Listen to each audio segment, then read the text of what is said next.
हे आपण जे 3 पत्र पाहतोय हे पत्र शिवसेना ठाकरे गटाचे आमदार अजय चौधरी यांनी अर्थमंत्री उपमुख्यमंत्री अजित पवार त्यासोबतच हे पत्र आयुक्त इक्बाल सिंग चहल आणि हे पत्र मुंबईचे पालकमंत्री दीपक केसरकर या तिघांना पाठवलेलं आहे आणि विनंती केलेली आहे की आम्हाला विकास निधी मुंबई महापालिकेचा मिळावा। आपल्यासोबत अजय चौधरी आहेत।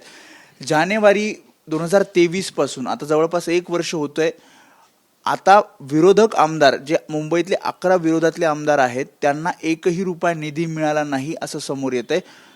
तुम्ही काय सांगताय, कारण हे पत्र तर तुम्ही पाठवलेले तुम्ही समोर ठेवताय।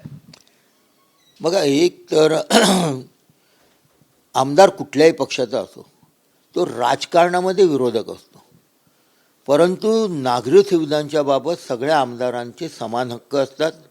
सगळ्या आमदारांना समान निधी देणं गरजेचं आहे, कारण तो आमदाराचा निधी नाही आहे, तो त्या मतदारसंघातील गोरगरीब जनतेच्या नागरी सुविधांचा निधी आहे।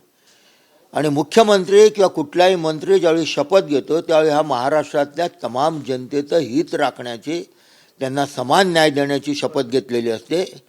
त्यामुळे विरोधी आमदार म्हणजे काय, आमदार विरोधी राजकीय मतप्रवाहातला असेल, प्रणालीतला असेल, पण त्याच्या मतदारसंघातला रहिवासी हा महाराष्ट्रातला जनता आहे ना।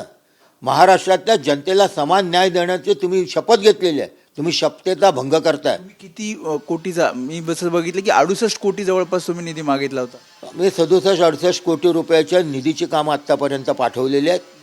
या संदर्भातले पालकमंत्र्यांना 3 पत्र मी दिली, पालकमंत्र्यांना 2 स्मरणपत्र पाठवले, मी चहल आयुक्तांना 4 पत्र पाठवलेत, मी अजितदादा जे अर्थमंत्री आहेत त्यांना जाऊन भेटलो, त्यांना पत्र दिलं। काय म्हणाले अजितदादांना जाऊन मी त्यांच्या चेंबरमध्ये भेटलो आणि सांगितलं, दादा माझ्या मतदारसंघातील नागरी सुविधांची कामं आहेत मुंबई महानगरपालिकेची, मला कृपया, आपण आता अर्थमंत्री आहात, मला निधी द्या।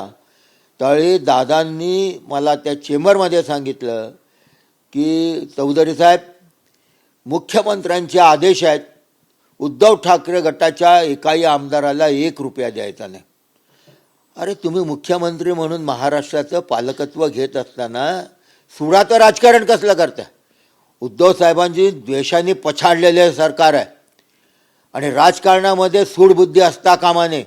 या महाराष्ट्राची थोर परंपरा आहे, राजकीय मतभेद कुठलेही असले तर एकमेकांचे अतिशय संबंध चांगले राहिले। 1 रुपया तुम्हाला मिळाला नाही ते 67 आजपर्यंत 1 रुपया दिलेला नाही, वारंवार मागणी करूनही देत नाहीत। मी जिल्हा नियोजनच्या बैठकीमध्ये मागणी केली दीपक केसरकरांकडे, मी त्यावेळी हे म्हणालो, पाहिजे तर तुम्ही त्याचं रेकॉर्डिंग काढा। आता तुमची काय भूमिका असणार आहे? नाही, मी त्याच्यामध्ये मागणी केली, त्याच्या बैठकीमध्ये मी सांगितलं की तुम्ही सत्ताधारी पक्षाच्या आमदारांकडला करोडो रुपये निधी देत आहे, त्यांच्या मतदारसंघामध्ये काय रहिवासी राहतात आणि आमच्या मतदारसंघामध्ये काय गुरं राहतात का?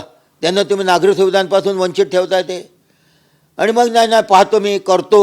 कोर्टात पण तुम्ही गेलेला होतात, आता नेमकी आता भूमिका काय असणार? जर आता आम्ही रस्त्यावरती येणार, न्यायपालिका न्याय देणार नसेल, सरकारला वारंवार विनंती करून सरकार जर न्याय देणार नसेल, नागरी सुविधांपासून वंचित ठेवणार असेल, तर या मतदारसंघामध्ये पालकमंत्री जिथे जिथे येतील तिथे जनतेला घेऊन मी त्यांना काळे झेंडे दाखवल्याशिवाय राहणार नाही। त्यांचा निषेध करणार, त्यांनी कुठे यावं, त्यांना निषेध करणार, त्यांना काळे झेंडे दाखवणार, लोकांना उतरवणार आणि त्यांना दाखवून देणार की मुंबईतल्या जनतेमध्ये तुमच्या बाबतीत केवढा रोष आहे। शेवटचा प्रश्न, रेसकोर्स संदर्भात काल त्या ठिकाणच्या समितीने वोटिंग घेतलं, त्यामध्ये तिथे थीम पार्क व्हावं त्या बाजूने 76% सदस्यांनी वोटिंग केलेलं आहे। आदित्य ठाकरे वारंवार हा विषय उपस्थित करतायत, आता नेमकी ठाकरे गटाची भूमिका या संदर्भात काय असणार आहे? आदित्य ठाकरेंची भूमिका आपल्याला त्यांना विचारावी लागेल, परंतु माझ्या माहितीप्रमाणे तिथे थीम पार्क व्हावं, स्वातंत्र्यानंतर मुंबईकरता एखादी चांगली वास्तू, एखादं चांगलं स्वप्नवत वाटणारं असं एखादं स्थान निर्माण व्हावं म्हणून आदरणीय पक्षप्रमुख उद्धवसाहेब प्रयत्न करत होते। मूळ संकल्पना उद्धवसाहेबांचीच होती, त्यांनी तसं प्रेझेंटेशन त्यावेळी सरकारला केलं होतं आणि थीम पार्क होणार असेल उद्धवसाहेबांच्या इच्छेप्रमाणे, त्यांच्या म्हणण्याप्रमाणे, तर आम्ही त्याचं स्वागतच करेल।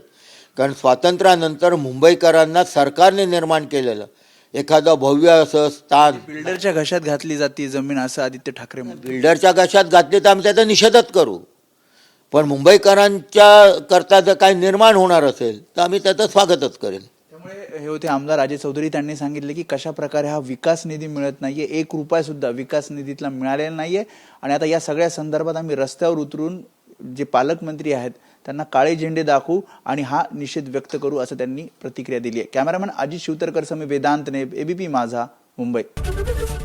एबीपी माझा, उघडा डोळे बघा नीट.